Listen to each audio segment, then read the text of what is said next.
নমস্কার বন্ধুরা, আজকে বানানো হবে আলুর দম আর পোলাও। আলুটাকে আমি লাল করে ভেজে তুলে নিলাম। এদিকে মশলাটা করে রেখে দিয়েছি, জিরে ধনের গুঁড়ো, আদা বাটা, লঙ্কা বাটা আর কাশ্মীরি গুঁড়ো লঙ্কা, নুন, হলুদ, যা যা লাগে মশলায় তাই। তারপরে এই সয়াবিনটাকে ভেজে নিলাম, এটাকে রাইসে দেওয়া হবে। এদিকে চালটাকে ভিজিয়ে রাখা হয়েছে। কড়াইতে তেল দিয়ে জিরে ফোড়ন দিয়ে মশলাটাকে কষিয়ে আলু দিয়ে দিলাম। আলুর সাথে মশলাটা আবার ভালো করে কষিয়ে নিলাম। তারপরে আলুর সাথে মশলাটাকে ভালো করে কষিয়ে নেওয়া হয়ে গেলে জল দিয়ে দিলাম। যত কষানো হবে তত কিন্তু তরকারিতে টেস্ট ভালো হয়।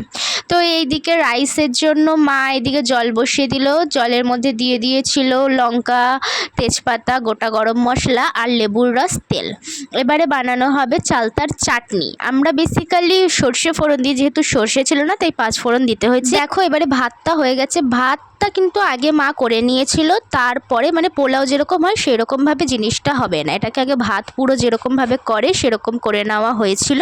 পরে ভাতের ফ্যানটাকে ফেলে দিয়ে ভালো করে ভাতটাকে ঝরিয়ে নেওয়া হয়েছিল। এরপর কড়াইতে তেল আর ঘি দিয়ে কাজু বাদামটা লাল করে ভেজে নিয়ে এইবারে ভাতটাকে ভাজা হবে। এইরকমভাবে তোমরা একবার পোলাও বানিয়ে দেখবে বন্ধুরা, খেতে কিন্তু একদম যেরকম পোলাও হয় সেরকমই লাগে খেতে, আর খুবই সুন্দর হয়। এবার তোমরা পরিমাণ মতো নুন চিনি দিতে পারো।